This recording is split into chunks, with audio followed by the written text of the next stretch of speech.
Welcome back to the show. Dr. David Tonkin from Elite Pain Management is here. Nice to see you. Nice to meet you. Thanks for being here. Yes. You're very welcome. We have a serious problem in this country with opioids. Absolutely. And how does Elite Pain Management help out with folks that are having trouble?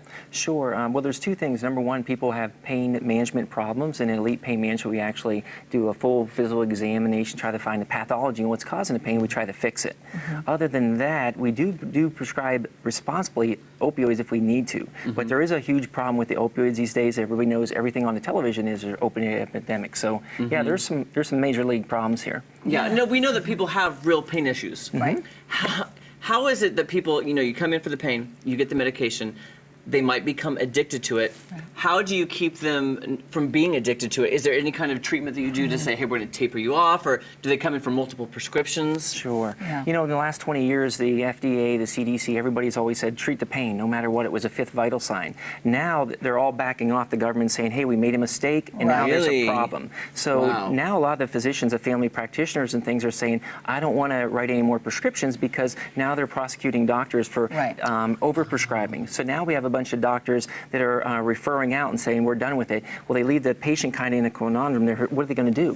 They're in a lot of pain, and they also don't have a prescription, and they're going to do one of two things. They can find another provider, or they're going to go to heroin or something like that. Right. And so is it true that you eventually need more and more to take care of the pain? Absolutely. And that's one of the problems. There's a tolerance develops. That's what I was going to say about the tolerance. Right. So people do build up a tolerance to Yeah. the pain medication, so they need more? Absolutely. Right. I think the biggest the percentage, what I always tell people is everybody assumes that people that are overdosing on these pain medications are people, the stereotypical homeless person that might be injecting medications, abusing them that way, where it's actually not true. 2/3 of the people that overdose on opioids are actually taking prescriptions, just like the doctor said. So people have to understand that these opioids have an intrinsic property to them that could lead to addiction, overdose, and death, even if you follow your doctor's directions. Right, and that's really scary.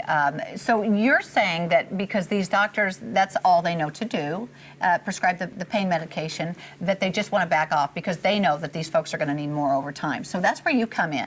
Absolutely. Most of the people that say they're pain doctors actually don't have much training. When I was in medical school, and I'm 49 years old, we had less than 6 hours of training in prescribing opioids. So a lot of doctors, and the majority of the doctors that prescribe opioids are family practitioners or internal medicine. They really don't have too much training. Elite Pain, and I actually have a fellowship in pain and board certified in pain and teach all over the country on opioid epidemic and other ways to treat pain other than opioids.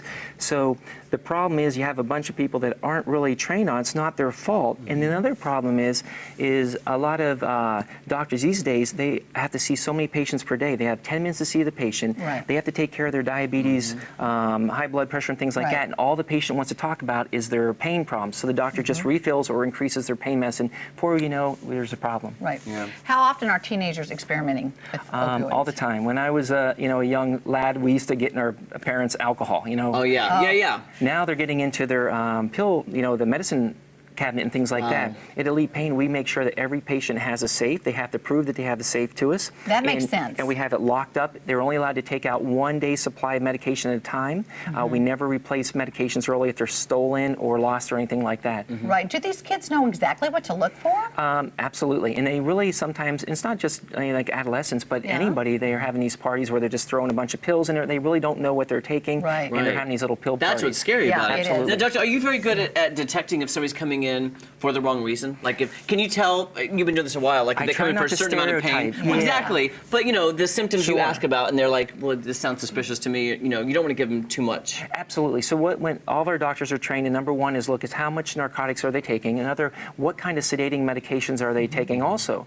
There's a big negative publicity, and the government's come out and said we're really looking at benzodiazepines, Xanax, Valium, Ativan, Klonopin. We try to remove all those medications when you mix them with opioids that could cause overdose and death.